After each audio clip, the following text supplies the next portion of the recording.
ก็ขออนุโมทนาสาธุนำญาติโยมสุขคนโดยเฉพาะท่านเจ้าภาพเฮาได้ตั้งใจเฮ็ดบุญเฮ็ดกุศลเพื่ออุทิศไปถึงดวงจิตวิญญาณเฮาก็เห็นแล้วว่านี่คือสัจจะนี่คือความจริงของชีวิตผู้เป็นพ่อเป็นแม่ได้จัดงานศพให้ลูกเฮ็ดบุญอุทิศส่งให้ลูกเฮาจะเห็นหลายๆมุมความบ่เที่ยงแท้แน่นอนของสังขารร่างกายบ่ฮู้ว่าสิตายมื้อใดบ่ได้ตายตามคิวพ่อแม่เกิดก่อนแทนที่สิไปก่อนแต่ว่านั้นมันก็บ่เป็นไปคือเฮาคิดเว้าอยู่ประจำว่าชีวิตเป็นของยืมโยมก็ลองทำความเข้าใจตามเด้ชีวิตเฮาทุกคนนี่เป็นของยืมมาจากธรรมชาติ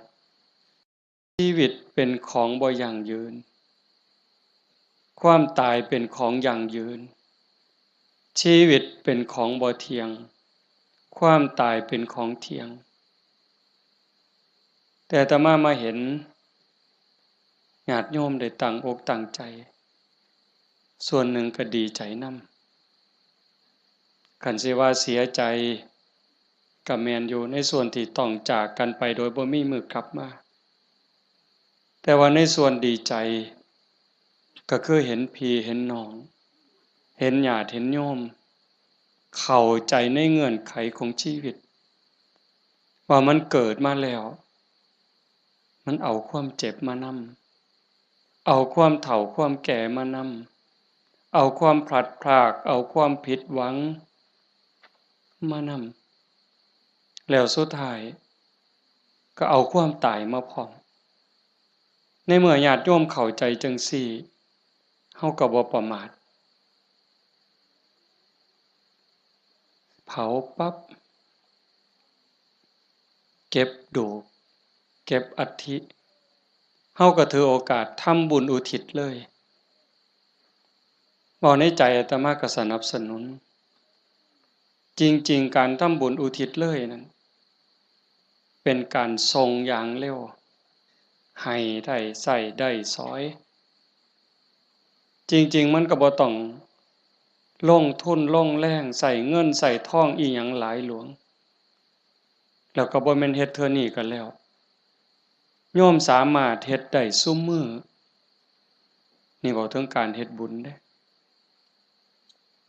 คันเฮาบ่เข้าใจเพิ่นก็เฮ็ดถูกของเพิ่นอยู่ปู่ย่าตายายแต่ว่าบางเทื่อมันโดนโพดอันนี้เฮาเว้าแบบตาบ่เห็นแต่เว้าด้วยเหตุผลคำสอนของศาสนาถ้าสมมุติว่าผู้ที่ตายจากโลกนี้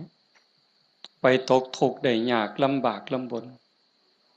รอคอยกองบุญกองกุศลจากญาติผู้อยู่เบื้องหลังเฮาก็ว่าแต่บ่พร้อมบ่ทันมีเงินบ่ทันพร้อมท่าปีหน้าก่อนท่าปีฮื้อก่อนเป็นจั่งใดเพราะเฮาบ่แน่ใจว่าผู้จากไปนั้นไปไสบุญก็มีบาปก็มีเพิ่นก็คือเฮาเฮาก็คือเพิ่นโยมก็คืออาตมาอาตมาก็คือโยมบ่ต่างกันเด้บาปบุญเกิดจากความคิดเกิดจากคำเว้าเกิดจากการกระทำที่ถึงพร้อมด้วยเจตนาบางเทื่อก็ดีบางเทื่อก็ร้ายบางเทื่อก็ผิดบางเทื่อก็ถูกเฮาบ่สามารถสิยับยั้งตนเองได้ในคราวที่ใจดีด่าก็บ่เครียดเคยเป็นบ่โยมในคราวที่เฮาใจดีไผสิด่าก็บ่เครียดสิตีก็บ่เครียดแต่คราวที่หงุดหงิดหนหวยยิ้มใส่ดีๆเฮาก็หงุดหงิดเขาเว้าแนวดีๆก็หาเขาเว้าใส่หาว่าเขาเยาะเย้ยนั่นคือจิตเศร้าหมองจิตบ่เป็นปกติ จังสันชีวิตมันจังมีผิดมีถูกมีบุญมีบาปมีดีและบ่ดีในเมื่อจากไปเฮาก็บ่แน่ใจว่าผู้จากไปนี่ไปไสคันบ่ทันถึงความเป็นพระอริยเจ้าชั้นโสดาบันขึ้นไปนรกก็มีสิทธิ์เปรตก็มีสิทธิ์อสุรกายก็มีสิทธิ์สัตว์เดรัจฉานก็มีสิทธิ์มนุษย์ก็มีสิทธิ์เทวดามีสิทธิ์พรหมมีสิทธิ์จังซั่นถ้าเฮารอคอยไปเป็นเดือนเป็นปีหรือหลายปีถ้าเกิดญาติบุคคลอันเป็นที่รักที่จากไปตกทุกข์ได้ยากได้พบใดภูมิใดก็แล้วแต่รอคอยบุญกุศลที่ผู้อยู่เบื้องหลังสิเป็นพ่อแม่พี่น้องสามีภรรยาลูกเต่าเราหลานส่งไปให้บ่เฮ็ดบ่ส่งล่ะสิเป็นแนวใดทุกข์แล้วก็ทุกข์อีกทรมานแล้วก็ทรมานอีกแต่คันเฮาส่งบุญปั๊บคันตกทุกข์ได้ยากลำบากลำบนเฮ็ดบุญถูกเฮ็ดบุญแม่นตามคำสอนพระพุทธเจ้าผลบุญนั่นก็ส่งทันทีซอยเหลือทันทีคันดีอยู่แล้วมีความสุขอยู่แล้วก็ย่อมได้รับหลายยิ่งขึ้นสำบายยิ่งขึ้นมีความสุขยิ่งขึ้นก็เปรียบกับคือคนเฮาเนี่ยล่ะจากบ้าน บางเทื่อบ่ได้ตั้งตัวบ่ได้ตั้งใจคิดว่าแต่สิไปทางหน้ามันสิดีทุกข์ปั๊บจากบ้านไปตกหม้องทุกข์ยากลำบากงานก็หนักของกินก็บ่มีน้ำก็ยากข้าวก็ยากบ่อนหลับบ่อนนอนเสื่อผืนหมอนใบหกเหี่ยๆบ่สะอาดอากาศบ่ถ่ายเทเป็นแนวใดญาติพี่น้องก็บ่มีเงินฝากส่งไปซอยก็บ่มีนั่นก็คือทุกข์ต่อไปแต่คันถ้าบุญเจ้าของก็เฮ็ดไว้พอสมควรสร้างไว้ทำไว้จากโลกนี้ไปปั๊บก็คือไปสู่ที่ดีไปต่างบ้านต่างเรือนบ่อนอยู่ก็ดีบ่อนนอนก็ดีบ่อนกินก็ดีอาหารการกินบ่อึดบ่อยากอยู่ในสถานที่ที่สะดวกสบายนำซ้ำพี่น้องก็ฝากเงินไปให้ส่งเงินไปให้กินบ่ไหวใช้บ่หมดนี่คือเหตุผลบอกญาติโยมทั้งหลายไว้บ่ต้องเชื่อทันทีแต่เฮาพิจารณาเฮ็ดโลดก็บ่แม่นว่าสิต้องเฮ็ดบุญแจกข้าวแบบยิ่งใหญ่เด้เฮาตักบาตรอันนี้ก็อุทิศคือกันเด้สมมุติว่าคือมื้ออื่นนี่มื้อแลงคือตอนนี้บ่มีหยังนิมนต์ครูบาอาจารย์เพิ่นมาสวดมนต์ปกติฮอดมื้อเช้าก็ทำบุญตักบาตรแล้วก็อุทิศบุญกุศลไปถึงอันนี้ก็ส่ำแจกข้าวใส่บาตรหน้าบ้านหน้าเรือนอันนี้ก็ส่ำแจกข้าวไปจังหันไปเพลอันนี้ก็ส่ำแจกข้าวอาตมาเว้ายืดยาวซื่อๆแต่ว่าคันโยมเฮ็ดโยมตั้งใจยามแลงกินข้าวแลงแล้วก่อนหลับก่อนนอนผู้เป็นลูกเป็นหลานเด้ผู้เป็นสามีเด้ก่อนหลับก่อนนอนไหว้พระไหว้พระอรหังสัมมาสวากขาโตสุปฏิปันโนเนี่ยคันทำวัดใดก็ทำคันทำบ่ได้ก็เอาซ้ำนี้จากนั้นก็ตั้งนะโม3จบสวดอิติปิโสใดก็ดีคันสวดบ่ได้ก็ซ้ำตั้งนะโม3จบแล้วก็นั่งสมาธิตั้งใจนั่งสมาธิคือเฮาเฮ็ดอยู่ตอนนี้สงบจิตสงบใจยืดกายตรงดำรงสติให้มั่นเฉพาะหน้าหายใจเข้าหูหายใจออกหูสิใส่พุทโธก็ได้ยุบหนอพองหนอก็ได้คือบ่ต้องใส่หยังบ่ต้องว่าอันใดบ่ต้องคิดอันใด มีสติหูเพียงแค่ลมเข้าลมออกลมหายใจเข้ามันกระทบที่ปลายจมูกผู้บางคนกระทบที่ริมฝีปากผู้บางคนลมชัดเจนที่ซ่านดังลมเข้ามันสิเย็นจักหน่อยลมออกมันสิอุ่นจักหน่อยเฮาก็หูอยู่ส่ำนั้นหลับตาเบาๆเฮ็ดใจสำบายหายใจเข้าหูหายใจออกหูได้5 นาที10 นาทีคันยิ่งหลายเท่าใดแฮ่งแต่ดีได้จัก30 นาทีโยมลองเบิ่งเด้อมันเป็นบุญยอดบุญที่เว้าเนี่ยคันเฮาสิเฮ็ดบุญแจกข้าวตามธรรมเนียมตามประเพณีเหตุข้องที่บ้านเมืองเพิ่นพาเฮ็ดเลี้ยงเหล้าเลี้ยงยาขาหมูขางัวจ้างหนังจ้างหมอลำหมดเป็น400,000 500,000เว้าซื่อๆหมดเงินเป็น400,000 500,000แบบว่ามาเลี้ยงหนังจ้างหนังจ้างหมอลำเลี้ยงเหล้าเลี้ยงยาหมดเป็น400,000 500,000บ่ได้บุญหลายส่ำนั่งสมาธิ5 นาทีส่ำดอกไม่ออกด้วยเหตุผลของธรรมความเป็นจริงที่องค์สมเด็จพระบรมศาสดาสัมมาสัมพุทธเจ้าสอนไว้หมดเงิน400,000 500,000หรือหมดเป็นล้านบ่ได้บุญหลายส่ำนั่งสมาธิ5 นาทีเด้1บุญเกิดกับเฮาโยมเฮ็ดบุญเฮ็ดหยังก็ตามสิเฮ็ดบุญอุทิศให้โยมไม่ออกท้องใบมื้อนี้คือกันบุญนั่นต้องเกิดกับโยมก่อนเกิดขึ้นกับจิตกับใจกลายเป็นสมบัติของโยมทุกคนซะก่อนแล้วก็จังอุทิศไปถึงบุญบ่มีโตแต่มันก็มีอานุภาพบาปบ่มีโตแต่ก็มีคุณภาพมีอานุภาพบุญส่งเสริมให้เกิดความสุขเกิดความสะดวกสบายเกิดความเจริญรุ่งเรืองในชาตินี้ในชาติหน้าได้สมหวังดังใจอันนั้นย้อนบุญบาปตามเผาผลาญเผาล้นให้เกิดความทุกข์ความเดือดร้อนความทุกข์ความเดือดร้อนในบ้านในเรือนในชีวิตในครอบครัวเฮ็ดให้เกิดความผิดหวังนั่นให้โยมเข้าใจว่าผลของบาปทั้งหมดแต่สิ่งเฮ็ดให้เกิดความสุขเกิดความสำบายอกสำบายใจลูกดีผัวดีเมียดีขาทาสบริวารคนรอบข้างเป็นคนดีมีศีลมีธรรมไว้เนื้อเชื่อใจสุขภาพแข็งแรงอายุมั่นควรยืนบุญทั้งหมดเฮาสิเฮ็ดบุญอุทิศให้ญาติให้ผู้ใดก็แล้วแต่บุญต้องเกิดกับจิตกับใจเฮาก่อนคือกันกับเฮาสิเอาขนมเอาเงินเอาทองเสื้อผ้าหน้าแพรเครื่องใช้ไม้สอยหยิบยื่นให้คนที่เฮาอยากให้สิเป็นไผก็ตามที่เฮาอยากให้เพิ่นเฮาก็ต้องมีของสิ่งนั้นในมือเป็นกรรมสิทธิ์เด็ดขาดของเฮาจะเอาขนมให้เอาเงินให้เอาหมากไม้ให้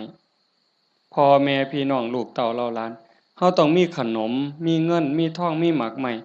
เป็นสมบัติส่วนตัวเป็นกรรมสิทธิ์ของเฮาโดยเด็ดขาด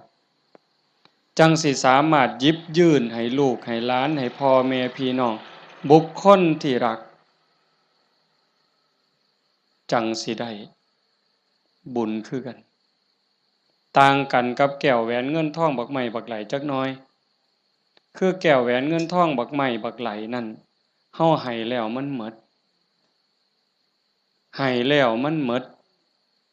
แต่ว่าบุญนี่แฮ่งให้แฮ่งได้แฮ่งให้แฮ่งหลาย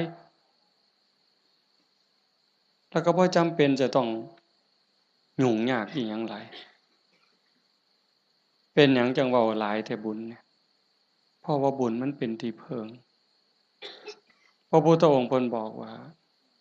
ปุญญานิปะละโลกัสสมิงปฏิทาโหนติปานินังเพราะเหตุว่าบุญนั้นเป็นที่พึ่งของสัตว์ทั้งหลายในโลกนี้ในโลกหน้าพร้อมทั้งโลกต่อไปชี้แจงอีกนิดนึงบุญเป็นสื่อของความสุขความดีความงามความโล่งโปร่งเบาความสบายอกสบายใจก็เกิดจากการคิดพูดทำในสิ่งที่ถูกต้องโยมเคยสุขคน เฮาคิดถูกต้องแล้วเว้าถูกต้องเฮ็ดถูกต้องสำบายใจมีความสุขมีความเอิบอิ่มเฮาสำบายใจแล้วยิ่งมันเป็นประโยชน์กับตัวเฮาเป็นประโยชน์กับพ่อแม่พี่น้องกับผัวกับเมียกับลูกกับหลานยิ่งเป็นประโยชน์กับคนหลายเท่าใดเฮาก็ยิ่งภูมิใจเท่านั้นนั่นคือบุญหลายเห็นปัจจุบันก็คือความสุขใจความปราบปลื้มใจความยินดีความเอิบอิ่มชาติหน้าเด้นำไปสู่สวงสวรรค์นำไปสู่พรหมขันบุญหลายเด้เนี่ยใส่บุญกินบุญอยู่เทั้งสวรรค์เทั้งพรหมโดนปันใดนานปันใดนั่นก็ขึ้นอยู่กับกำลังของบุญที่สร้างหมดเวลาจากสวรรค์หรือจากพรหมกลับมาเกิดเป็นคนอีกขันกำลังบุญที่เฮ็ดที่ทำไว้มันหลายแม่นกลับมาเกิดเป็นคนอีกเถื่องามหน้าตาดีผิวพรรณดีสวดทรงดีสุ่มเสียงดีฐานะดีร่ำรวยสติปัญญาดีโรคภัยไข้เจ็บหน่อยอายุยืนไปไสก็มีคนหักมีคนนับหน้าถือตานี่กำลังบุญเด้แต่คันถามมันตรงกันข้ามคิดก็คิดผิดเว้าก็เว้าผิดเฮ็ดหยังก็เฮ็ดผิดเฮ็ดแล้วปั๊บก็เป็นทุกข์ในปัจจุบันโยมก็เห็นอยู่เวลาเราเฮ็ดผิดเว้าผิดผิดศีลผิดธรรมผิดกฎหมายบ้านเมืองเดือดร้อนตั้งแต่เฮ็ดแล้วตอนเฮ็ดโดยอำนาจของกิเลสย้อนความโลภย้อนความโกรธโลภอยากได้ของเขาอยากลักของเขาอยากจี้ของเขาอยากยักยอกอยากคอร์รัปชันโกงกินเป็นจังไดพอแต่เฮ็ดลงไปแล้วทุกข์เว้าด้วยความโกรธเว้าด้วยความอิจฉาริษยากระแทกแดกดันใส่ฮอดพ่อฮอดแม่บางเทื่อฮอดพระสงฆ์องค์เขาเจ้าเว้าพื้นนินทาเว้าแล้วสะใจในขณะที่เว้าสะใจหลายเว้าแล้วคิดว่าโอ้ยมันสิบ่บาปบ่คิดทีหลังเป็นทุกข์บัดนี้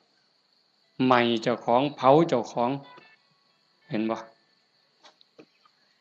ในปัจจุบันก็เป็นทุกข์จังซี่เดือดร้อนจังซี่คันมันกว้างไปเท่าใดคนฮู้เท่าใดเขาก็เกิดความรังเกียจเกิดความบ่ไว้ใจเกิดความบ่นับถือไปไสก็บ่ได้รับการต้อนรับเพียงแค่เว้าบ่จริงเว้าบ่แม่นเท่านั้นขี้ตัวเป็นคนบ่ซื่อบ่สัตย์เขาก็บ่ไว้วางใจส่ำนี้ก็เดือดร้อนแล้วเด้ปัจจุบันเด้นี่คันจากโลกนี้ล่ะตายลงไปล่ะพู้นลงนรกพู้นเปรตพู้นอสุรกายพู้นสัตว์เดรัจฉานพู้นใส่บาปใส่กรรมหมดแล้วมาเกิดเป็นคนมันต้องมาเด้มาแน่นอนเด้มาเกิดเป็นคนเศษบาปตามมาขี้ร้ายหนักที่สุดพิการแต่เกิดแขนหลีบขาหลีบหูหนวกตาบอดแล้วแต่สิเป็นลางเทื่อก็สมบูรณ์อยู่แข้งขามือตีนสมบูรณ์คือเพิ่นแต่ว่าขี้ร้ายรูปร่างบ่งามบ่มีผู้ใดเฮ็ดให้เด้นี่พระเจ้าบ่เกี่ยวพระพรหมบ่เกี่ยวเทวบุตรเทวดาทั้งใดบ่เกี่ยวกรรมล้วนๆเพิ่นจังว่าสัตว์โลกเป็นไปตามกรรมกัมมุนาวัตติโลโกนี่ขี้ร้ายพร้อมโง่พร้อมปึกพร้อมโรคภัยไข้เจ็บหลายโซ่ออดๆแอดๆเป็นจังไดบัดมันบ่แม่นขี้ร้ายแต่เจ้าของเด้คันกรรมมันหลายๆบาปมันหลายๆเนี่ยเจ้าของทุกข์เจ้าของโง่เจ้าของขี้ร้ายแล้วได้ผัวก็ขี้ร้ายได้เมียก็ขี้ร้ายตื่มไปอีก ได้ลูกได้เต่ามากก็คือกันขี้ร้ายแล้วบ่พอเด้โง่อีกสอนบ่ฟังอีกแนวดีแนวงามนี่สอนบ่จื้อบ่จำแต่ว่าแนวซั่วๆนี่บ่บอกมันจักเม็ดหาแต่เรื่องให้พ่อแม่เป็นทุกข์โยมเห็นบ่ตำบลบัวฮูงนี่ก็ตามอยู่ไสก็ตามซ่อมเบิ่งเด้อย่าเสือเด้นั่นคือบาปเด้บ่ย้านสิเฮ็ดจังไดบัดนี้ให้ผลตั้งแต่ปัจจุบันจนฮอดตายไปแล้วใส่บาปใส่กรรมแล้วกลับมาเกิดเป็นคนอีกเทื่อมันยังตามมาอยู่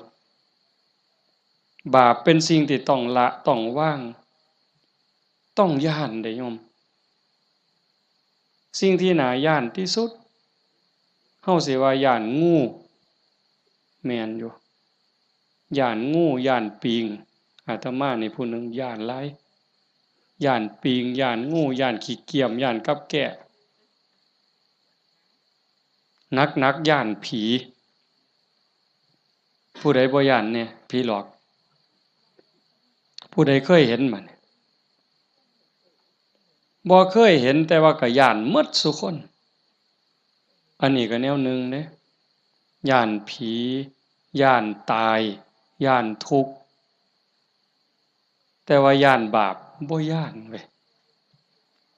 ผีมันก็บ่เคยเห็นอาตมาก็บ่เคยเห็นพ่อใหญ่แม่ใหญ่ผู้70 80ก็บ่ทันเคยเห็นผีแต่ว่าย้านอันบาปนี่เพิ่นบ่ย้านมันพาทุกข์พายากบ่มีอยู่บ่มีกินเฮ็ดให้ลำบากทุกข์อกทุกข์ใจอันนั้นมันบ่พากันย้านหวยคันคิดให้มันถูกย้านบาปพระพุทธเจ้าเพิ่นสอนให้ย้านบาปเพิ่นจังให้ละบาปทั้งปวงเฮ็ดบุญกุศลให้ถึงพร้อมแต่เฮ็ดบุญแล้วมันก็บ่ทันปลอดภัยไปสู่สวรรค์มันยังต้องกลับมาเกิดอีกไปสู่ภพมันต้องกลับมาเกิดอีกเพิ่นจังให้ชำระจิตชำระใจให้สะอาดบริสุทธิ์สะจิตตะปริโยทปันนังการชำระจิตของตนให้ขาวรอบให้มันสะอาดบริสุทธิ์สิเดินจงกรมก็ได้สินั่งสมาธิก็ได้หรือแม้แต่เฮ็ดให้ใส่หน้าอยู่กลางทงกลางทา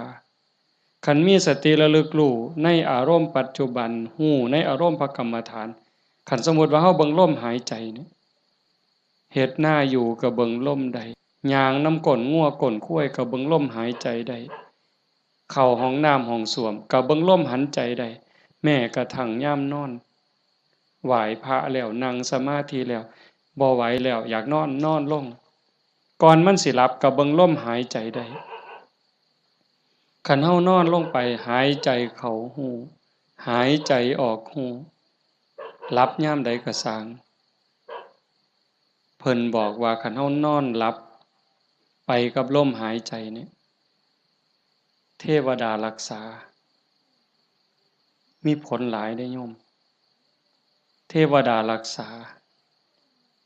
คันเฮาเจ็บไข้ได้ป่วยโรคอย่างน้อยๆโรคบ่แห้งว่านั้นเถาะ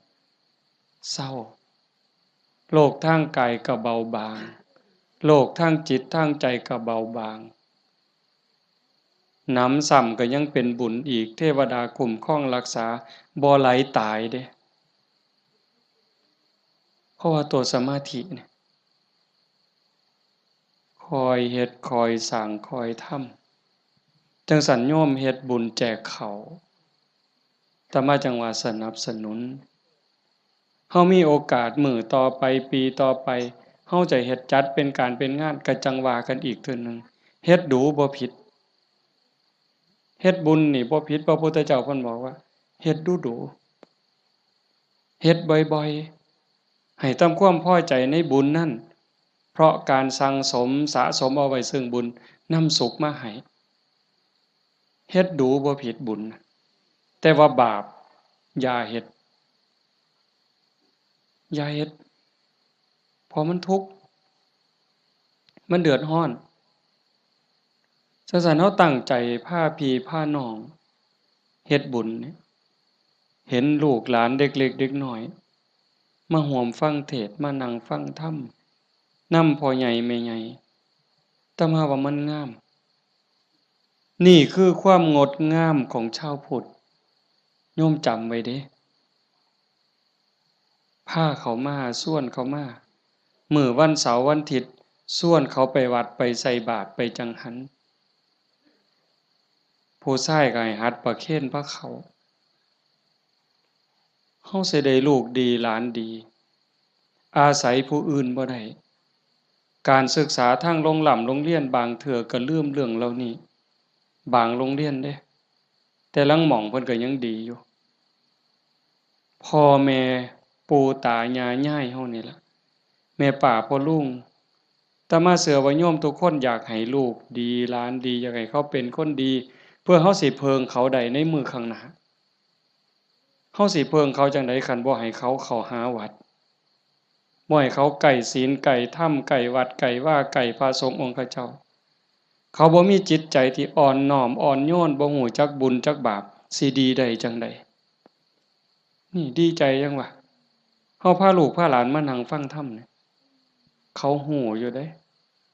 เขาเข้าใจในบางเรื่องบางอย่างอยู่อย่างน้อยๆเขาก็รู้สึกว่าเขาเป็นบุญเป็นสิริเป็นมงคลมีเหลืออย่างเดียวโยมเหลืออย่างเดียวที่สิเฮ็ดให้ชีวิตปัจจุบันเฮามีความสุขชีวิตในอนาคตมีความสุขมีความเจริญบ้านเมืองปักกุมซุ่มเย็นคือศาสนาคือศาสนาเรื่องกฎหมายนี่โยมเลิกยังเพิงบ่ได้ 100%ยิ่งพวกนักการเมืองสสต่างๆเซาเว้านำเซาเว้านำเลยพวกนั้นเพิงบ่ได้เขาหาประโยชน์ใส่ตัวเขาต่างหากฮักเฮาจริงๆบ่เป็นพี่เป็นน้องเฮาจริงๆบ่อือฮึบ่มีดอกคันเขาฮักเฮาจริงๆนะฮักบ้านฮักเมืองจริงๆเขาต้องเฮ็ดสวัสดิการให้เฮาได้หลายบ่ต้องเอาของมาแจกดอกบ่ต้องเอาเงินเอาทองเอาข้าวเอาของมาให้เฮาดอกพู้นเขาไปสภาพู้นนำความทุกข์ความเดือดร้อนเฮาไปเว้าเป็นเรื่องเป็นราวต่อสู้เพื่อให้เกิดความมั่นคงในการเป็นอยู่ของพี่น้องประชาชนแต่นี่เฮาบ่เห็นมีแต่ไปเถียงกันอยู่คนละมุมก็เถียงอย่างเดียวมุมนั้นเฮ็ดถูกกูก็สิเถียงเฮ็ดผิดก็สิเถียงเฮ็ดถูกก็สิเถียงนั่นคือเขาบ่ได้หวังประโยชน์กับเฮาแต่สิ่งที่เฮาเพิงได้คือศาสนาวัดว่าอารามครูบาอาจารย์หลวงปู่หลวงตามื้อใดครูบาอาจารย์บ่หวังดีกับเฮายามมื้อเช้าไหว้พระทำวัดสวดมนต์ก็แผ่เมตตาสัพเพสัตตาสัตว์ทั้งหลายที่เป็นเพื่อนทุกข์เกิดแก่เจ็บตายแผ่เมตตาแล้วก็กรวดน้ำอุทิศบุญกุศลบ่มีที่สุดบ่มีประมาณยามเช้ามาบิณฑบาตคือแม่โยมสิไปวัดไปจังหันไปเพลให้พรเพิ่นบ่ได้ให้เล่นเด้สัพพิติโยนั่นคือเอาจิตเอาใจเอาความหวังดีปรารถนาดีอุทิศให้ยิ่งได้เจริญสมาธิเจริญภาวนาจิตสงบจิตมีพลังโยมฮู้เองเด้นี่โยมทุกคนฮู้เองเนี่ยนั่งฟังอาตมาเว้ามานี่มัน30นาทีแล้วโยมฟังอาตมาเทศน์มา30นาทีคนที่ตั้งใจนั่งสมาธิฟังแต่แรกสิรู้สึกว่าตอนนี้กายเบากายโยมเบาใจโยมเบาใจมันสงบใจมันมีกำลังใจโยมเริ่มมีความสุขลึกๆเนี่ยพิสูจน์ได้ด้วยคำสอนพระพุทธเจ้ามันบ่ได้ล้าสมัยอีหยังทันสมัยล้ำสมัยไปอีกล้านปีพุ่นโยมเป็นพยานเด้อาตมาบ่ได้เว้าเอาเองเด้ทุกคนที่นั่งสมาธิฟังธรรมน้อมจิตน้อมใจลงสู่กระแสธรรมนี่ตอนนี้กายเริ่มเบาจิตเริ่มเบาความเอิบอิ่ม รู้สึกปลื้มใจในตนเองมันเกิดนี่คือบุญเนี่ยแต่มาจังหวะแต่ตอนแรกโอ้ยอย่าว่าแต่500,000ต่อให้100,000,000เฮ็ดบุญตามเขาว่าเนี่ยบ่มีเหล้าบ่มีบุญบ่มีเหล้าบ่เป็นบุญบ่ขาหมูขางัวบ่เป็นบุญบ่มีหนังบ่มีหมอลำบ่เป็นบุญพวกหมู่นั้นต่อให้100,000,000สภาพที่จิตใจเป็นสุขสงบร่มเย็นมั่นใจมันย่อมมั่นใจเด้แต่กันเฮ็ดแบบนั้นเฮาสิมีอารมณ์เย็นแบบนี้บ่สิมีความรู้สึกอบอุ่นใจปราบปลื้มใจยินดีใจมั่นใจว่าญาติตายไปแล้วสิได้บุญบ่มีดอกนั่นเว้าซื่อๆเชื่อซื่อๆมีความเชื่อแล้วก็ถูเอาสีข้างเขาถูเพิ่นว่าหุนรู้ว่าไปซื่อๆเฮาก็ลองหลับตาเบิ่งศีลข้อที่1มีบุญต้องมีศีลมีกินต้องมีทานคำโบราณเพิ่นว่าข้อที่1ปานาติปาตาเวรมณีเจตนางดเว้นจากการทำสัตว์ที่มีชีวิตให้ตกล่วงผู้ใดก็ฮักชีวิตคือกันกับเฮาหมดมันก็บ่อยากตายนอนมันก็บ่อยากตายเม่งไหม้มันก็บ่อยากตายบ่ว่าแต่อยากตายเลยแม้แต่เจ็บมันก็บ่อยากเจ็บเฮานี่บ่หาแต่เขามาถิ่มมาแทงด้วยมีดด้วยหอกเด้ตั้งแต่หมอฉีดยาเฮาเจ็บเฮาป่วยสิฉีดยาให้เฮาหายเจ็บหายป่วยบางเทื่อเฮาก็ย้านเจ็บภาษาเข็มฉีดยาส่ำนั้นแล้วเขาบ่ได้ฉีดให้ตายบ่ได้ฉีดให้ทุกข์ทรมานอีหยังฉีดยาเพื่อรักษาโรคเจ็บไข้ได้ป่วยเพื่อให้เฮาได้แข็งแรงเฮายังย้าน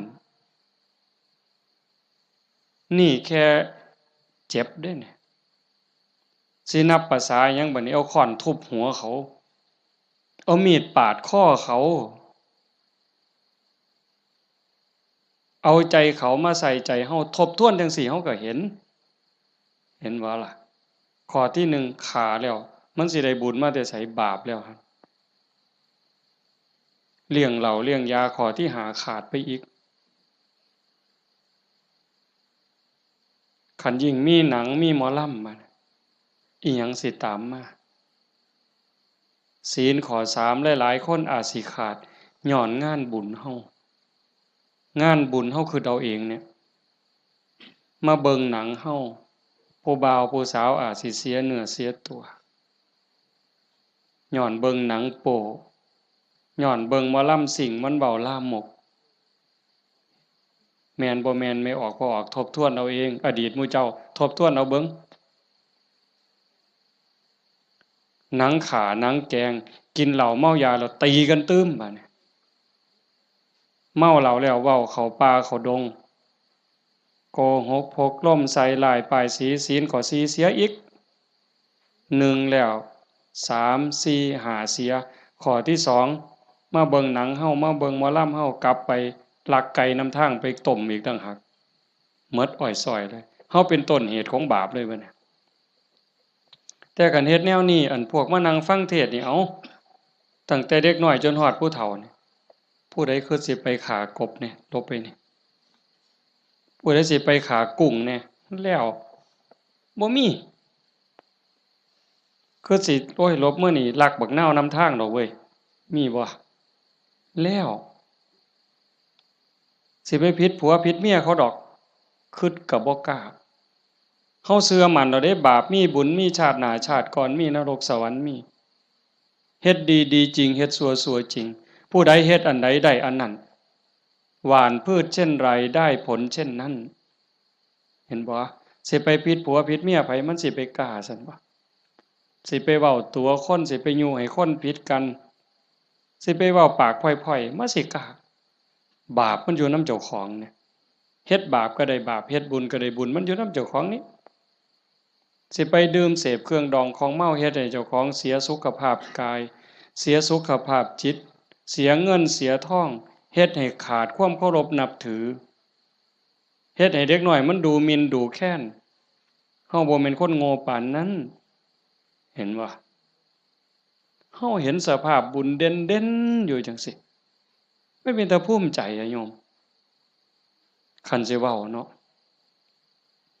คันบุญโยมบ่หลายเนี่ยโยมบ่ได้เกิดเป็นคนบ่ได้เป็นมนุษย์คันบุญบ่หลายพ่อบ่ได้เกิดเป็นคนไทยดอกโยมบ่ได้เกิดในผืนแผ่นดินไทยบ่ได้เกิดใต้ร่มใบบุญของนายหลวงเด้บุญบ่หลายพ่อบ่ได้นับถือพระพุทธศาสนานับถือพุทธศาสนาแล้วบุญบ่หลายพ่อบ่ได้เกิดในบ้านที่มีวัดมีครูบาอาจารย์เอิ้นเข้าหาศีลหาธรรมบ่มีกัลยาณมิตรบ่มีพี่มีน้องที่รักศีลรักธรรมนำกันบ้านโน่นตุนเฮาก็สิบ่ใหญ่ปานใดจักหลังคา85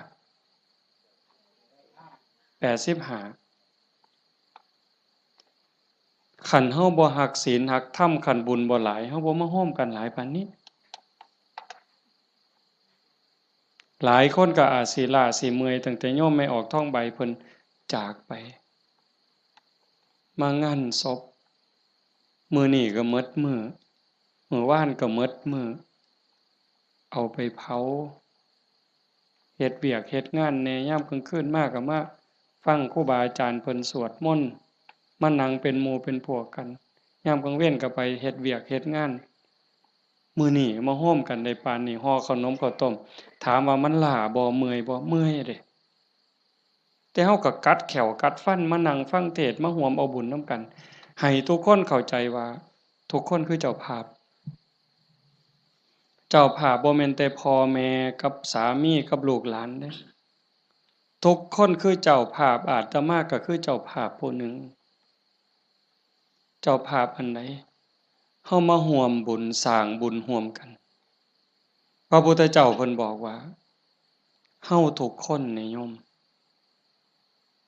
เคยตกนรกมาเมิดเคยเป็นเปรตเป็นอสุรกายเป็นสัตว์เดรัจฉานเป็นเทวดาเป็นพรหมเป็นมนุษย์เกิดมานับชาติบ่ถ้วนกรีดลิงเล่ไล่แมงใหม่ที่มันตอมหลอดไฟกบเขียดตั้งแต่นรกอเวจีไปไล่ตั้งแต่นรกจนไปถึงภวคพรหมบ่มีสัตว์โตใดบ่มีจิตวิญญาณดวงใดที่บ่เคยเกิดเป็นพ่อเป็นแม่เป็นพี่เป็นน้องเป็นผัวเป็นเมียเป็นญาติร่วมสายโลหิตเฮาเคยมาหมดแต่ว่าเฮาบุญหลายชาตินี้เนื่องจากว่าชาติก่อนๆภพก่อนๆเฮาเคยมีศีล5มีกุศลกรรมบท10ที่สร้างไว้ทำไว้พอสมควรจังส่งผลให้เฮาได้เกิดมาเป็นคนมาเป็นมนุษย์ผู้มีศีลละเอียดให้ทานไว้ดีรักษาศีลไว้ดีเจริญสมาธิไว้ดีรูปร่างหน้าตาผิวพรรณฐานะสติปัญญาจังดีจังงามกลัวกันเป็นขันเป็นตอนนั่นคือพลังบุญของเจ้าของจังสันโยมไม่ออกท่องใบสาสังที่เพิ่นจากไปแต่มาว่ากลับบ้านเก่า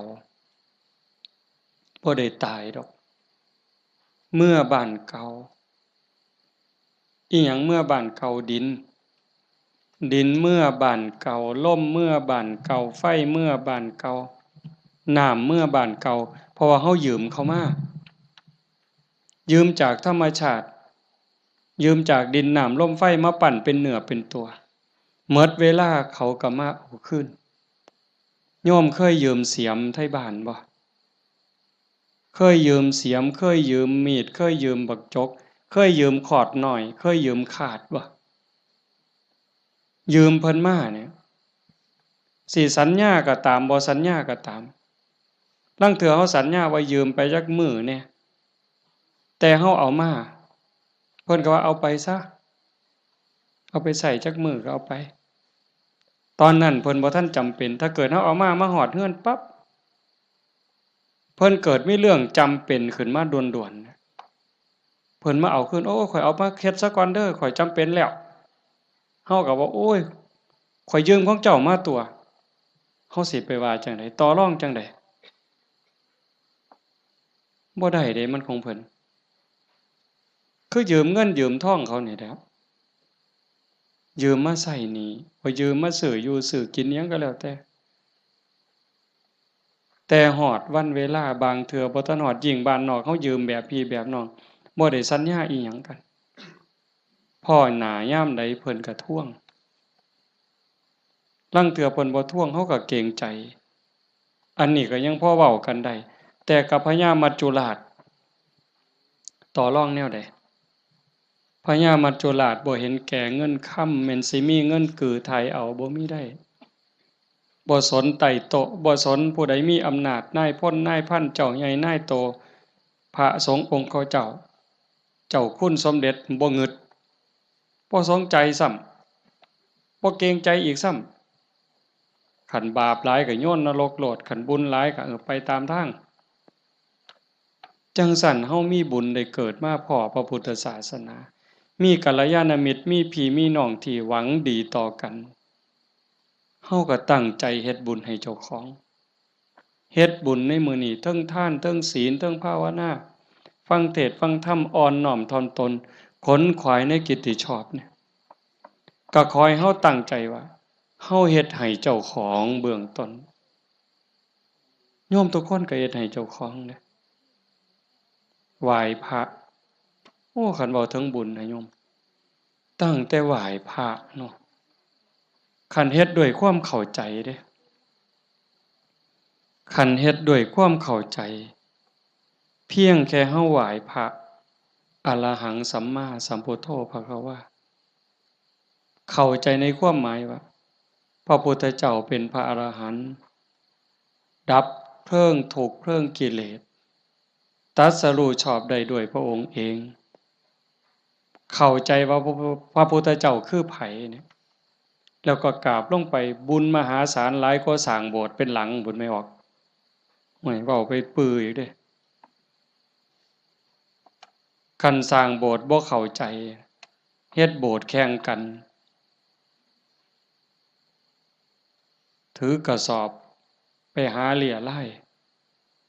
ได้เงินมากก็ขายน้ำทางในกินเหล้าเนี่ยบ่เป็นประโยชน์สู่เฮาเฮ็ดจังซี่บ่ได้สัมอะระหังสัมมาสวากขาโตภควตาธัมโมพระธรรมเป็นสิ่งที่พระผู้มีพระภาคเจ้าตรัสไว้ดีแล้วถูกต้องแล้วงดงามแล้วเป็นไปเพื่อดับทุกข์ในคำสอนพระพุทธเจ้าเข้าใจจังซี่แล้วกราบลงไปงามๆโอ้ยสำนี้ก็พอโยมสุปฏิปันโนภควโตสาวกสังโฆพระสงฆ์สาวกของพระผู้มีพระภาคเจ้าปฏิบัติดีแล้วพระสงฆ์คือไผด้วยความเข้าใจของชาวบ้านคือนี่โกนหัวนุ่งเหลืองห่มเหลืองเนี่ยอันนี้เป็นสมมุติสงฆ์แต่สงฆ์จริงๆโยมก็เป็นสงฆ์คู่แห่งบุรุษ4คู่นับเรียงตัวบุรุษได้8บุรุษพอออกไม่ออกก็คือพระญาติโยมก็เป็นสงฆ์เป็นพระขันโยมปฏิบัติดีมีศีลมีธรรมมีจิตใจเมตตากรุณาโมทิตาอุเบกขาหวังดีกับทุกคนความโลภความโกรธความหลงความอิจฉาริษยาอาฆาตพยาบาทในใจของญาติโยมหน่อยลงหน่อยลงเบาบางลงถึง20% 25%หมดไป25%ความโลภความโกรธความหลงอิจฉาริษยา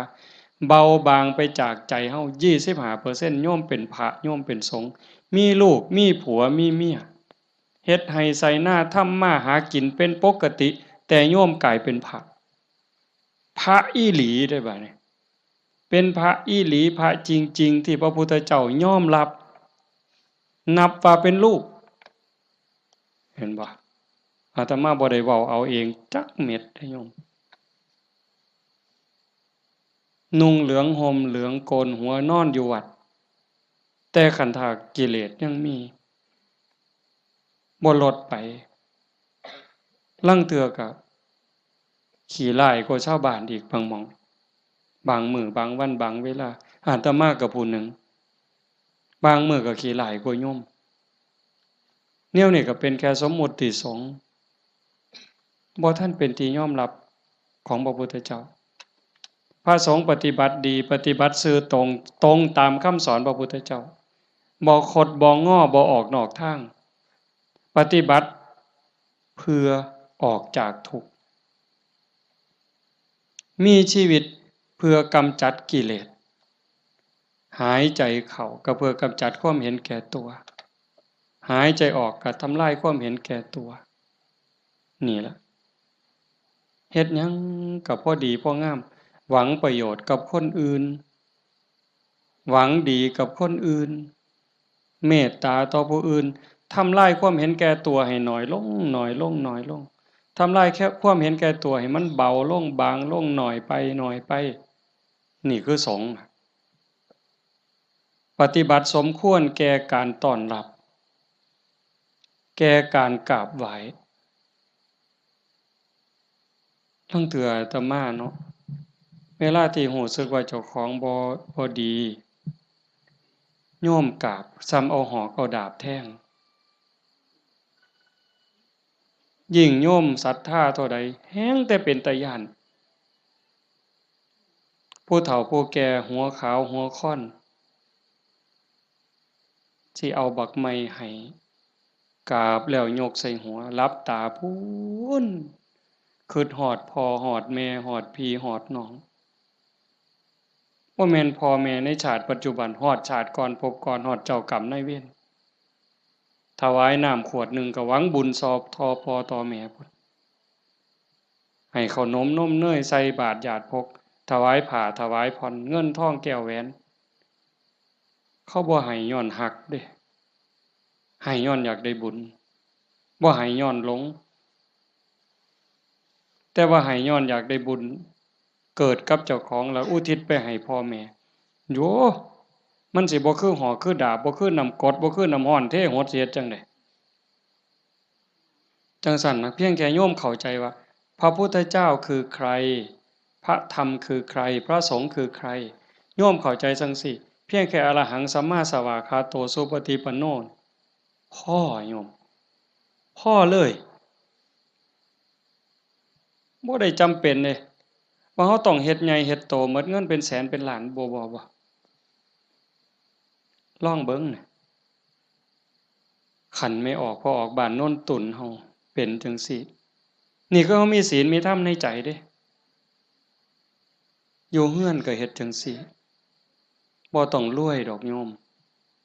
บ่ต้องรวยแล้วบ่ได้มีความสุขดอกคันบ่มีศีลบ่มีธรรมนั่นอยู่ส่ำเฮาอยู่เฮ็ดอยู่เฮ็ดกินพอสมมาพาควรบ่เดือดร้อนตนเองบ่เดือดร้อนผู้อื่นก็พอได้อยู่ได้กินแต่ว่าให้จิตใจมีธรรมะเพิงพาอาศัยหยิบยื่นแบ่งปันซอยเหลือเกื้อกูลคือโยมเป็นกันอยู่เห็นว่าทุกคนคือพี่คือน้องทุกคนคือเพื่อนร่วมทุกข์เกิดแก่เจ็บตายมีความสุขบ่คันอยู่แบบนี้ก็บ่แม่นสิเงียบแบบนี้เลยได้ก็เว้ากันนำจากันนำแต่ว่าให้จิตใจเฮาเป็นจังซี่เข้าใจกันฮักกันคือพี่คือน้องเป็นแนวใดผู้จากไปก็สำบายใจเอ้าสมมุติว่าคือโยมไม่ออกท้องใบเพิ่นจากเข้าไปเนี่ยก็บ่ไปไสดอกความเป็นจริงอยู่นำเฮานี่ล่ะจริงๆบ่ได้ไปไสเด้เพียงแค่ธาตุดินน้ำลมไฟกลับคืนสู่ธรรมชาติดวงจิตดวงวิญญาณเดินทางไปตามบุญตามบาปของตนเองญาติพี่น้องผู้อยู่เบื้องหลังก็อุทิศบุญกุศลไปให้แต่ว่าด้วยสภาวะความผูกพันความเป็นลูกเพิ่นเป็นลูกของพ่อใหญ่ท้องมาแม่ใหญ่ที่พ่อแม่ก็สิ้นไปแล้วแม่นบ่อ๋อเฮาตั้งใจเฮ็ดบุญอุทิศไปนำเนาะแต่มาเข้าใจผิดเอาก็บ่เป็นหยังพ่อใหญ่ท้องมาแม่ใหญ่ที่คือกันที่เฮาว่าจากไปเพิ่นก็บ่ได้ไปไสเลือดเนื้อ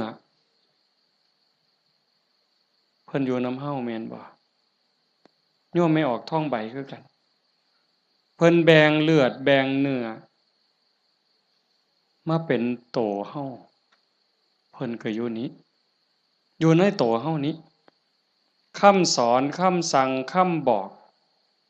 อันนี้เด้อลูกอันนี้เด้อหลาอันนี้เด้อค่ำเอิ้นบักหลาเอิ้นอีนางเอิ้นทองคำอีแม่แม่นบ่เพิ่นเอิ้นจั่งซั้นเด้บักหลาอีนางทองคำอีแม่เพิ่นว่าอันนี้มันถูกเด้ออันนี้มันดีเด้ออันนี้มันบ่แม่นอันนี้มันบ่ถูกอย่าพากันเฮ็ดมันบาปอย่าเว้าจั่งซั้นมันบาปคันเว้าจั่งซี้เว้าจั่งซี้แม่นแล้วบักหลาอีนางสาธุโอ้ยใจแม่นเจ้าเว้าดีใจแม่นเจ้าเว้าถูกนี่คือคำสอนรักกันเด้อันนี้เอื้อยเด้อันนี้อ้ายเด้คันน้องเถียงอ้ายอย่าไปเถียงเอื้อยอย่าไปเถียงอ้ายคันอ้ายรังแกน้องเอื้อยรังแกน้องอย่าไปเฮ็ดบ่โหนเป็นน้องบ่เห็นบ่เพิ่นตายอยู่ว่ะเพิ่นไปไสอยู่ว่ะดินดอนตอนหญ้าเรือนซ่านบ้านซองจากเหงื่อจากแห้งอาบเหงื่อตังน้ำสร้างหลักฐานให้ลูกได้อยู่เป็นของเพิ่นบ่จังว่าคันคิดฮอดพ่อคิดฮอดแม่นั่นก็รักพี่รักน้องอยากให้พ่อแม่ได้กินข้าวกินน้ำนุ่งเสื้อผ้าหน้าแพรดีๆงามๆคันแม่นพ่อแม่บ่อยู่นำเป็นเนื้อเป็นตัวแล้วก็เฮ็ดกับพี่กับน้องนั่นล่ะอยากเว้ากับพ่อแม่ม่วนๆก็เว้ากับพี่กับน้องนี่ล่ะเว้ากับป้ากับลุงมันคักแท้เด้โยมคันเฮาคิดให้มันเข้าใจนี่พ่อแม่บ่ไปไสปู่ย่าตายายบ่ไปไสแล้วทุกคนก็คือพี่คือน้องเข้าใจให้มันคักๆเข้าใจดีๆในคำสอนพระพุทธเจ้าประเสริฐที่สุดบ่มีศาสนาใดสิสอนความจริงความถูกต้องงดงามเกินพระพุทธเจ้าบ่มีผู้ใดสิรักเฮาหวังดีต่อเฮาเกินพระพุทธเจ้าจังบอกคำสอนเอาไว้เพิ่นบ่บอกให้เฮาไปทำพิธีอันนั้นอันนี้ดอกอันนั้นบ่แม่นพิธีสะเดาะเคราะห์ต่อชะตาเสริมดวงฮึพระพุทธเจ้าบ่สอนบ่แม่นเว้าดีต่อกันนี่พระพุทธเจ้าสอนคิดถูกต้องพูดถูกต้องทำถูกต้องจากถูกต้องก็จังไปสู่ดีงามอย่าว่าดีเด้อย่าว่าดีก่อนดียังบ่ทันถูกต้องเด้คันคนเขามักกินเหล้าเฮาซื้อเหล้าสู่กินเขาว่าดีเด้แม่นบ่ล่ะคันพวกผู้ชายมักเล่นมักเที่ยวมีหมู่พาไปเที่ยวซ่องเขาว่าบักนี่ดีเด้พวกมักเล่นไพ่เล่นไฮโลเล่นการพนันส่วนเฮาไปเล่นต้มไก่สู่กินพร้อมเล่นเอาเงินเอาพร้อมยังว่าดีอยู่เด้หั่นแต่มันบ่ถูกแต่คันมีคำว่าถูกต้องแล้วคิดถูกต้องเว้าถูกต้องกระทำถูกต้องดีงามตามมาบ่เสียหายจังซั่นจากนี้เป็นต้นไปเฮาบ่ว่ามื้อใดเฮาสิจากโลกนี้บ่มีผู้ใดฮู้จักคนว่าเฮามีเวลาอยู่ในโลกนี้อีกจักมื้อจักปีจักเดือนจักวันจักเวลาจักชั่วโมงจักนาทีบ่ฮู้จักคนโซ่ก็ตายบ่โซ่ก็ตายเด็กน้อยก็ตายหนุ่มสาวก็ตายผู้เฒ่าผู้แก่ก็ตายเฮ็ดจั่งใดสิไปว่าท่ามื้อนั้นก่อนท่ามื้อนี้ก่อนโอ้ยมันต่อรองได้ซะบ่มื้อนี้เฮายังมีสติมีปัญญาบ่เจ็บบ่ไข้โยมเอ้ยเฮาบ่ได้เจ็บบ่ได้ไข้บ่โรคบ่ได้ป่วยเฮ็ดหยังได้ให้เฮ็ดยิ่งกับพ่อกับแม่นี่เด้อฟ้าวเฮ็ดคันพ่อแม่เพิ่นยังมีชีวิตโอ้ผู้นั้นบุญหลายเด้อผู้พ่อแม่ยังมีชีวิตอยู่นี่ผู้นั้นมันบุญหลายเกินบุญโยมเป็นหยังพ่อแม่เพิ่นทุ่มเทให้เฮาหมดชีวิตเป็นครูคนแรกเป็นเทวดาของบุตรเป็นพรหมของบุตรเป็นพระอรหันต์ของบุตรทุกสิ่งทุกอย่างที่พ่อแม่เพิ่นมีเพิ่นให้เฮาหมดเฮาอยากรู้ว่าพ่อแม่นี่รักเฮาส่ำใดทุ่มเทเสียสละเพื่อเฮาส่ำใดโยมบ่ต้องไปถามเพิ่นดอกโยมถามเจ้าของ ถามเจ้าของพวกเฮาเป็นพ่อคนแม่คนโยมฮักลูกตั้งแต่มื้อใด โยมแม่ออกเด้โยมพ่อออกก็คือกันนั่นล่ะฮักลูกตั้งแต่มื้อใดฮักลูกตั้งแต่ว่ามีลูกเกิดในท้องแม่นบ่แม่ออกฮะพอรู้สึกว่าตั้งท้องปั๊บนี่แม่ออกนี่ฮักแล้วเด้ทุ่มเทความฮักให้กับลูกในท้องแล้วพ่อก็คือกันผัวคือกันทั้งที่บ่ฮู้เด้นี่ว่าลูกสิเกิดเป็นผู้หญิงเป็นผู้ชายสิขี้ร้ายหรือสิงามสิโง่หรือสิฉลาดสิพิการหรือบ่พิการสิเป็นพระหรือสิเป็นมหาโจรโยมบ่ฮู้เลยลูกในท้องนี่สิเป็นหญิงเป็นชายพิการหรือบ่สิเป็นพระดีจิตใจดีใจงามซ้ำพระเกินพระหรือสิเป็นมหาโจรยิ่งกว่ามหาโจรโยมบ่เกี่ยวฮักอย่างเดียวเลยบัดนี้แม่นบ่แม่ออกแม่นอยู่บ่แนวนี้เพิ่นก็คือเฮาบัดนี้หาได้บาทใดก็เพื่อลูกหาได้บักไม้บักไหลผู้ผัวไปป่าไปดงได้บักไม้บักไหลก็สิเอามาให้เมียกินเพื่อให้ลูกแข็งแรงพุ่นเด้คันว่ามันสิคลอดง่ายลูกสิแข็งแรงสิคลอดง่ายเมียน้ำนมสิหลายหามาเห็นบ่มื้อคลอดก็เกือบล้มเกือบตายผู้คนก็ตายอีหลีจักเจ็บจักปวดเพราะปานใดแต่เครียดให้ลูกบ่บ่ได้เครียดให้ลูกอยู่ไฟเดือน4เดือน5ม่วนซั่นบ่ตั้งแต่อยู่ใต้ร่มไม้เอาผ้าวี่มันก็เหงื่อแตกเหงื่อแตนนั่นน่ะนั่งผิงไฟเด้นั่งผิงไฟเดือน4เดือน5ต้มน้ำร้อนสดน้ำร้อนกินน้ำร้อนบัดแนวกินกับข้าวได้กินข้าวกับเกลือเลี้ยงเทื่อสิใหญ่แต่ละคน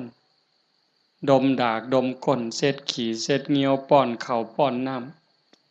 ำเทื่อสิใหญ่มาแต่ละคนหมดข้าวจักเหล้าเสื้อผ้าหมดจักชุดหมดเงินจักแสนคิดประมาณบ่ได้กว่าลูกสิใหญ่มาแต่ละคนเพิ่นก็คือกับเฮารักลูกจังซั้นสิตอบแทนแนวใดพระพุทธเจ้าเพิ่นสอนหน้าที่ลูกไว้ท่านเลี้ยงมาเลี้ยงท่านตอบเลี้ยงกายเพิ่นคือเพิ่นเลี้ยงเฮานะเลี้ยงใจเพิ่นก็คือเพิ่นเลี้ยงเฮาพ่อแม่เลี้ยงใจเฮาคือเพิ่นสอนอันใดถูกอันใดผิดอันใดดีอันใดชั่วอันใดเป็นบุญอันใดเป็นบาปอันใดควรบ่ควรนี่คือเพิ่นเลี้ยงวิญญาณเฮาก็เลี้ยงจิตวิญญาณเพิ่นด้วยการเป็นคนดีฮักกันระหว่างพี่ระหว่างน้องทำโตเป็นคนดีพ่อแม่สิโอ้ยโยมเป็นยาอายุวัฒนะอันนี้ก็บ่ต้องไปถามพ่อถามแม่อีกละถามโยมเนี่ยคันลูกเขาเป็นคนดีหูจักความหลานเสือถอยฟังความบอกง่ายสอนง่ายโยมมีความสุขบ่อยากยืนบ่คันยิ่งเป็นคนดีจนชาวบ้านเขายกย่องเขาสรรเสริญโอ้ยใจแม่นอ่อนซ่อนเด้อีหล่านี่มันคือหูจักความแต่บักหำนี่คือดีแท้เป็นตาอ่อนซ่อนเด้ยายอยากตายบ่บัดนี้ยืนบ่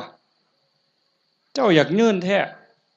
แต่คันลูกมันบอกบ่ได้สอนบ่ฟังหลานก็โอ้บอกจังหนึงไปจังหนึงเถียงคำบ่ตกฟากแม่นสิ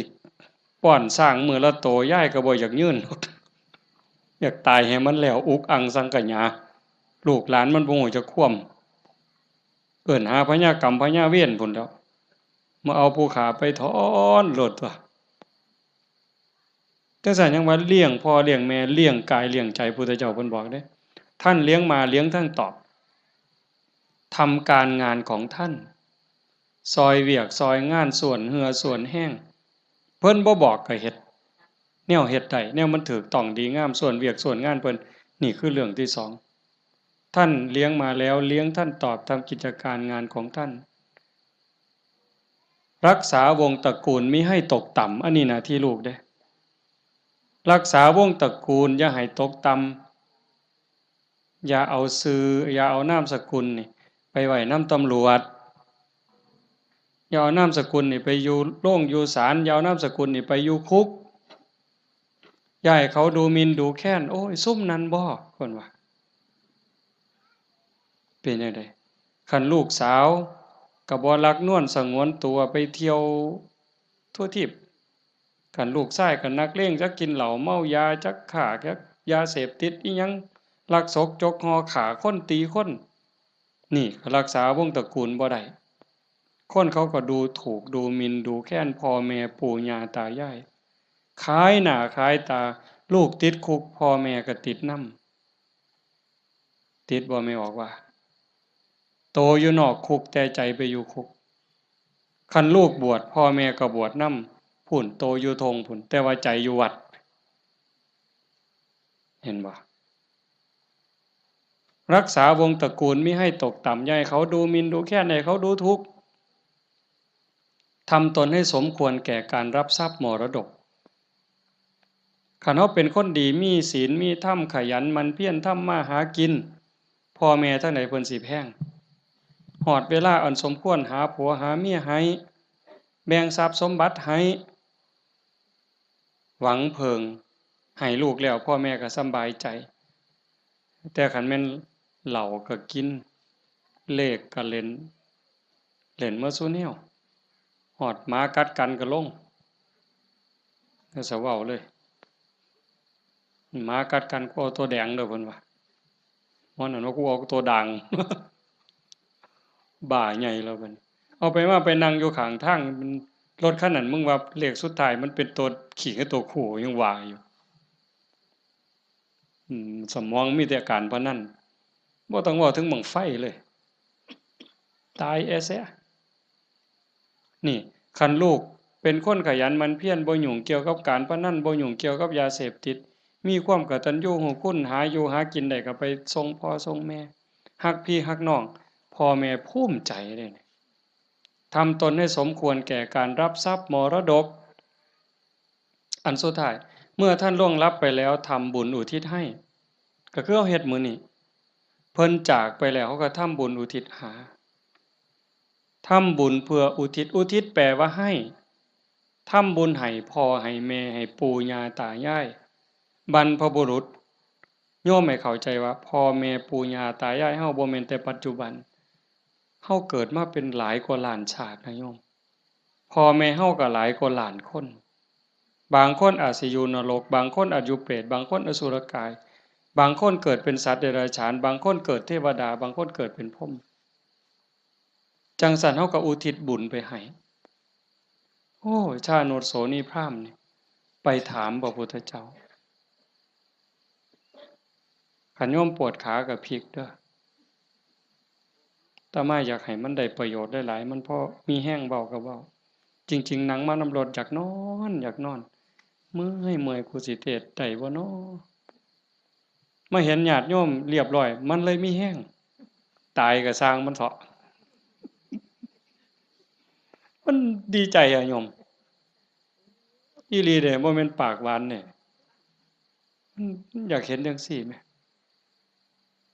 คันเป็นแนวนี้ประเทศไทยมันก็อยู่ได้ชาโนดโสนีพราหมณ์นี่เพิ่นทำบุญดูๆทำบุญบ่อยๆแต่ทำนอกศาสนาดอกบางเทื่อก็ทำในพุทธศาสนาบางแล้วก็บ่ทันเข้าใจหยังหลายไปกราบทูลถามพระพุทธเจ้าข้าแต่พระองค์ผู้เจริญข้าพระองค์ทำบุญบ่อยๆเฮ็ดบุญบ่อยๆแล้วอุทิศให้กับญาติที่ล่วงลับอยากรู้ว่าญาติของเก่ากับผมนี่สิได้บุญบ่พระพุทธเจ้าเพิ่นบอกว่าดูก่อนพราหมณ์มันแล้วแต่ฐานะแล้วแต่ฐานะนั้นแนวใดเพิ่นก็เลยขอให้พระพุทธเจ้าอธิบายให้ฟังพระพุทธเจ้าว่ามันก็มีหลายองค์ประกอบแฮ่งเด้1ล่ะญาติของเฮาที่ตายจากไปเขาไปไสคันไปตกนรกก็บ่ได้ทันทีนรก457หลุม457ขุมเนี่ยนรก พ่อแม่เฮาไปตกนรกก็บ่ได้ทันทีมีแต่การทรมาน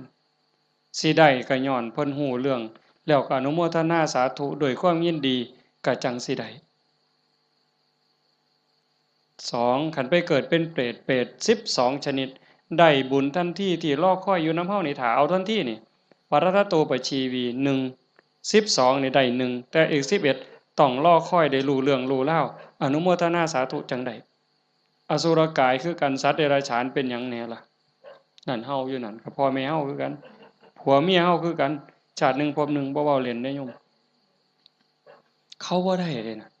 ฮู้เรื่องบ่นี่เฮาว่าเอากรวดน้ำรับพรหมอนั่นมันสิตั้งใจรับพรนำเฮาบ่บ่ฮู้เรื่องเด้กินนู่นฮู้บ่แมงไม้ฮู้บ่ปูปลาฮู้บ่แล้วบ่ฮู้เลยบ่ได้เด้นี่เขากินหยังเขาก็กินอาหารของเขาเทวดาล่ะคันเขาฮู้ทราบอนุโมทนาเขาก็ค่อนข้างจะฮู้ได้พรหมก็คือกันสุดท้ายก็สอบไปพุทธเจ้าเพิ่นก็บอกว่านอกจากญาติที่ล่วงลับจากไปแล้วอยู่ในภพภูมิที่สมควรได้ทันทีเขาได้แล้วอีกอย่างหนึ่งของที่ทำบุญเป็นบุญบ่ฆ่าเขามาบ่ลักมาบ่คดโกงมาบ่ในขณะที่ให้ก่อนให้หลังให้เจ้ามีความยินดีเจ้ามีศรัทธามีความภูมิใจจริงบ่พุ่นเด้แล้วผู้รับทานเจ้าเป็นไผมีศีลบ่มีธรรมบ่เพิ่นก็จังไล่มาตั้งแต่สัตว์เดรัจฉานตมาเทศน์ดูๆโยมฟังในวิทยุก็สิได้ยินมันได้บุญอยู่ดอกซ้ำแม่ครัวนี่ส้มแม่ครัวนี่ล้างถ้วยล้างซ้ำก่อนสิเทน้ำล้างถ้วยล้างซ้ำล้างหม้อลงในดินลงขี้สิกไม่ออกตั้งใจว่าสาธุเด้อน้ำล้างถ้วยล้างซ้ำเนี่ยมันมีรสชาติอาหารปนไปกับน้ำซึมลงไปในดิน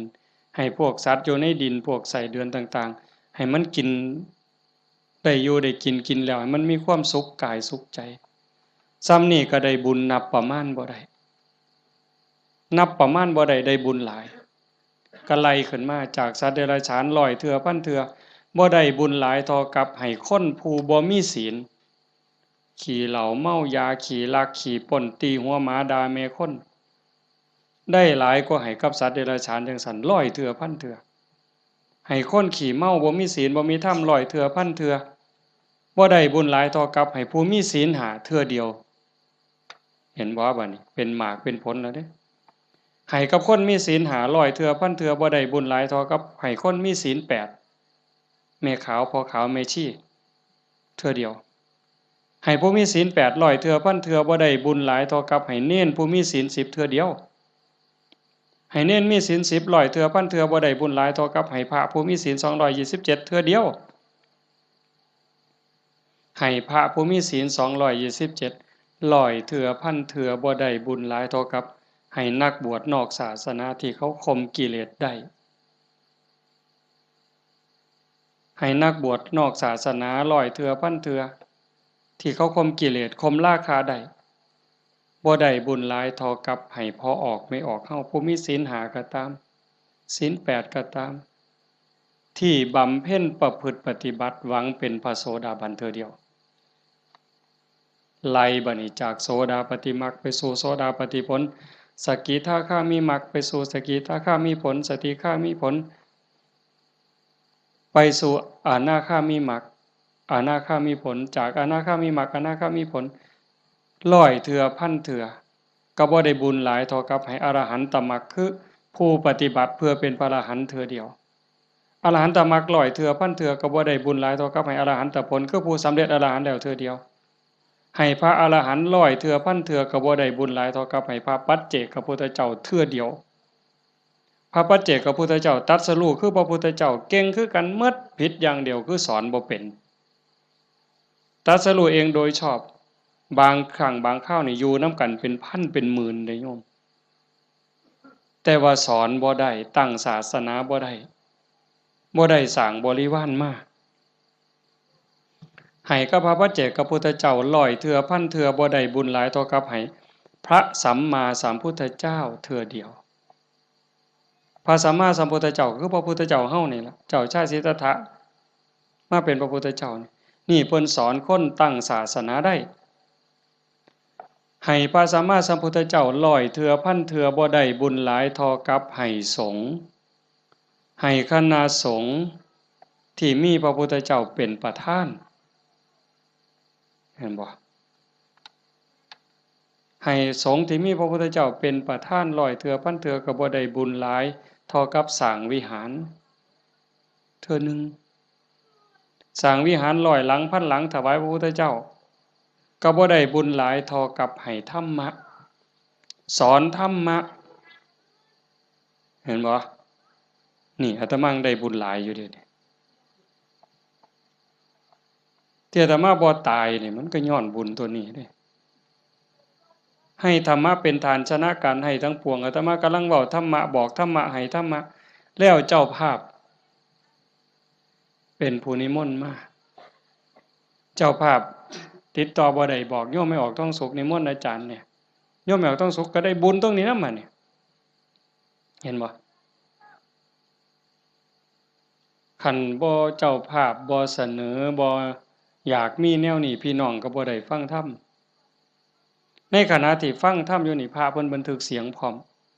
เก็บไปเปิดวิทยุฮือดีบ่ดีเพิ่นกำลังถ่ายทอดสดอยู่เดี๋ยวนี้จังหวัดอุบลอำเภอสำโรงอำเภอวารินอำเภอเขืองในฟังนำเฮายโสธรมหาชนะชัยค่ำเขื่อนแก้วขอว่างฟังนำเฮา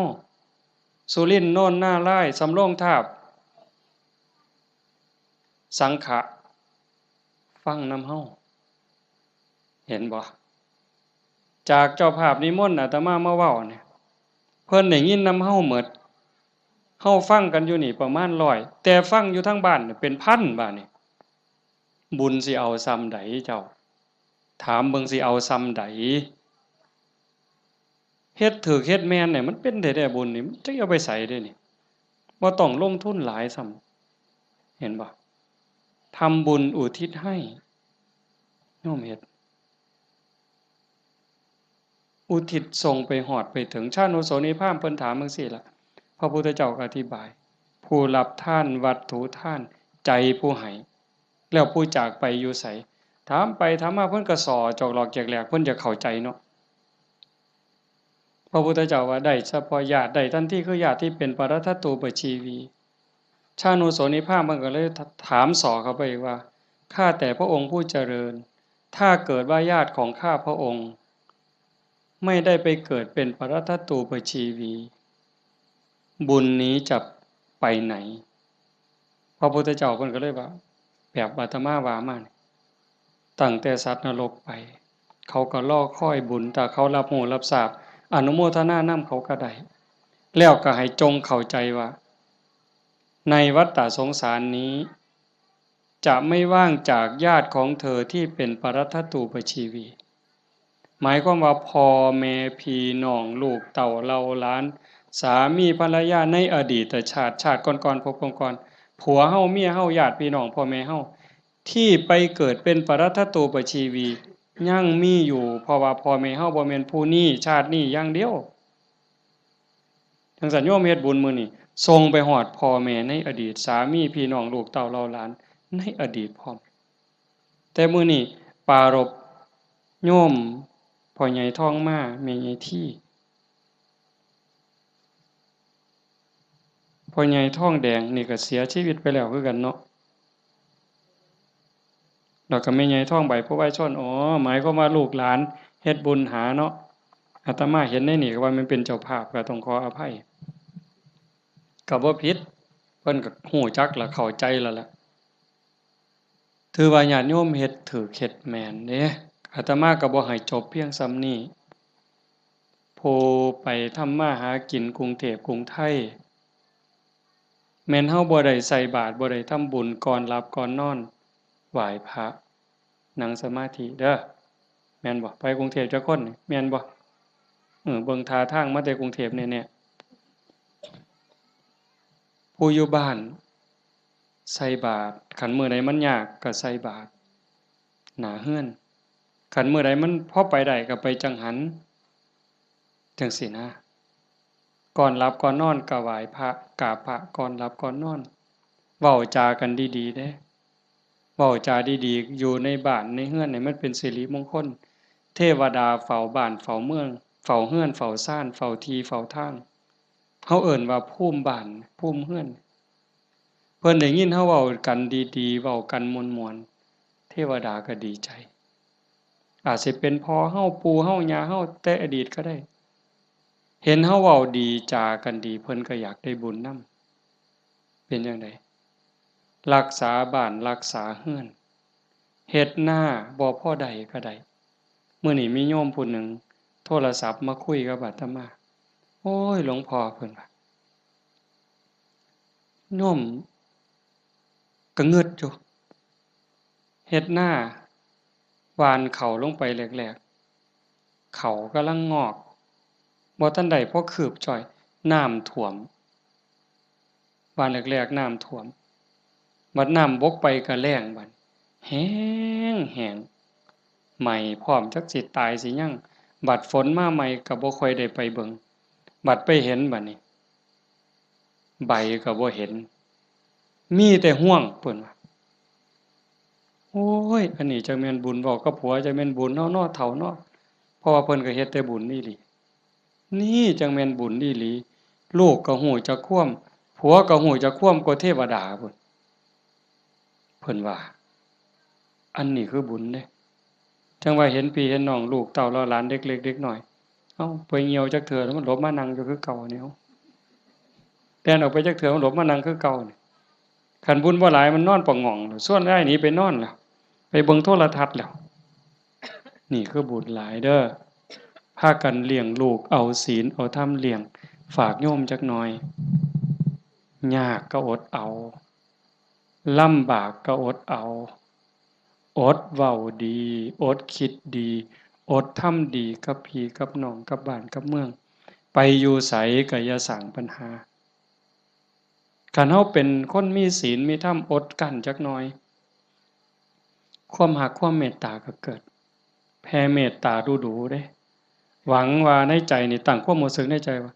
ทุกคนคือพี่คือน้องแล้วก็แม่นอีหลีซ้ำอย่างเว้าแต่ตอนต้นพระพุทธเจ้าเว้าซ้ำได้ว่าในวัฏฏะสงสารนี้ไม่มีใครเลยที่ไม่เคยเป็นพ่อเป็นแม่เป็นพี่เป็นน้องเป็นญาติร่วมสายโลหิตเป็นสามีภรรยากันมาก่อนทุกคนนั่งอยู่นี่แม่นหมดจังซั่นสิเครียดให้กันเฮ็ดหยังสิสั่งกันเฮ็ดหยังเอารัดเอาเปรียบกันเฮ็ดหยัง อีกบ่โดนก็สิไปไผไปมันแล้วจังซั่นเวลาอยู่นำกันนี่เอาบุญนำกันติล่ะเว้าดีนำเขาก็ได้บุญแล้วคิดดีต่อเขาก็ได้บุญแล้วเฮ็ดดีทำดีต่อเขาก็ได้บุญแล้วเอาบุญนำกันอย่างอาตมาเว้ามันบ่จบว่างั้นเฮ็ดดีกับพ่อกับแม่พ่อแม่มีผู้เดียวในปัจจุบันคันเพิ่นตายนี้จากแล้วอยากเฮ็ดดีนำเพิ่นก็บ่ได้เฮ็ดอยากเว้าดีนำเพิ่นก็บ่ได้เว้า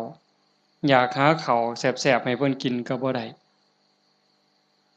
จังซั่นอยากให้เพิ่นกินหยังก็หาให้เพิ่นกินซะอย่าสิไปจุดเทียนซะก่อนจังเอิ้นกินเด้บ่ได้กินเด้อนั่นอยากเว้าดีๆนำเพิ่นก็เว้าตอนเพิ่นได้ยินอย่าสิจุดธูปขึ้นอีแม่เอ้ยฟังเทศน์เด้อพี่บ้าแนวนั้นบ่ทันคิดว่าเพิ่นเช็ดขี้ให้เฮาจักเทื่อจำบ่ได้มื้อนี้ถามโยมว่าผู้ใดทันเช็ดขี้ให้พ่อให้แม่แหน่แล้วเพิ่นอาบน้ำเช็ดเนื้อเช็ดตัวให้เฮาจักเทื่อถามโยมว่าเช็ดให้เพิ่นจักเทื่อแล้วคือกันป้อนข้าวป้อนน้ำเพิ่นป้อนเฮาจักเทื่อเหยียดขาใส่ลอยเอาลูกเหยียดขาไปนำแม่ลูกนี่คาแข้งนี่เนาะตีนอยู่กับตีนแม่แต่ว่าหัวหนุนเข่าย่ำเข่าปนกับกล้วยหมกใบตองเหย้าจำได้อยู่บ่โยม หางซ่อนต้อยปั๊บใส่ปากต้อย4เทื่อ5เทื่อก็บ่ทันหมดอันน้อยๆนั่นหมดข้าวหมกหมดเอามือจุ่มน้ำหยดป๊อกป้อนบ่ทันแล้วขี้พรวดใส่ขาเครียดก็บ่เครียดจมก็บ่จมเซ้ยเห็นบ่มื้อนี้มีผู้ใดทันได้เฮ็ดแหน่อาตมาก็บ่ทันได้เฮ็ดคือกันเฮาสิเป็นหนี้บุญคุณเพิ่นส่ำใด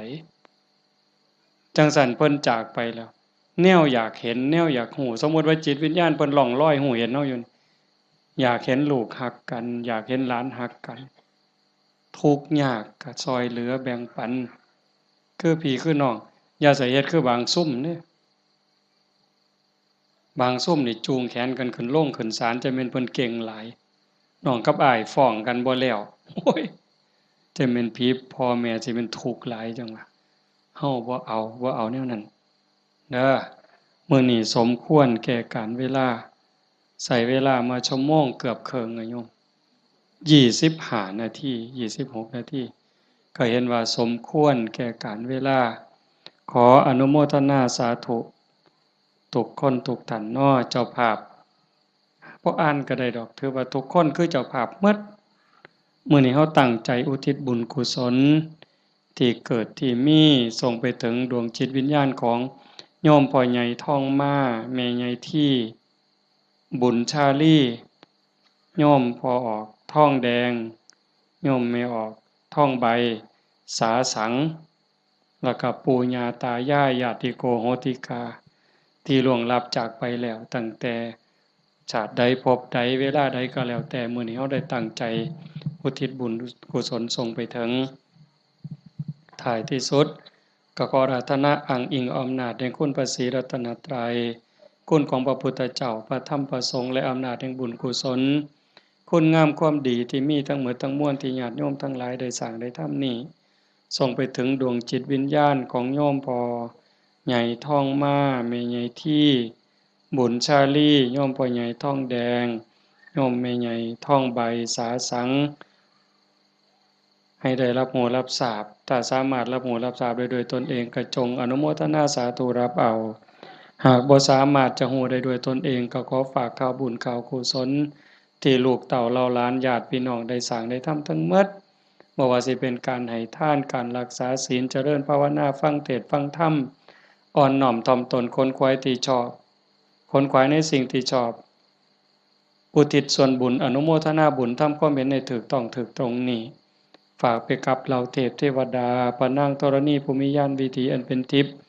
จงนำข่าวบุญข่าวกุศลส่วนนี้ไปแจ้งแก่ดวงจิตวิญญาณของโยมพ่อใหญ่ทองมาแม่ใหญ่ที่บุญชาลีพ่อใหญ่ทองแดงแม่ออกทองใบสาสังให้ได้รับหูรับทราบแล้วจงอนุโมทนาสาธุรับเอาหากว่ามีความทุกข์ก็ขอบุญกุศลส่วนนี้ทายถอนให้ได้พ้นไปจากความทุกข์หากว่ามีความสุขดีอยู่แล้วก็ขอบุญกุศลส่วนนี้จงส่งเสริมให้ได้มีความสุขยิ่งขึ้นไปสุดท้ายก็ขอให้บุญกุศลเหล่านั้นจงสะท้อนย้อนกลับมาปกปักรักษาคุ้มครองญาติโยมสุขสุขคนให้เป็นผู้มีสุขภาพกายสุขภาพจิตที่แข็งแรงอายุมั่นขวัญยืนมีความสุขกายสุขใจปรารถนาสิ่งหนึ่งประการใดหากเป็นไปโดยชอบประกอบโดยธรรมก็ขอให้ความหวังความปรารถนานั้นจงสำเร็จทุกๆประการโดยทั่วกัน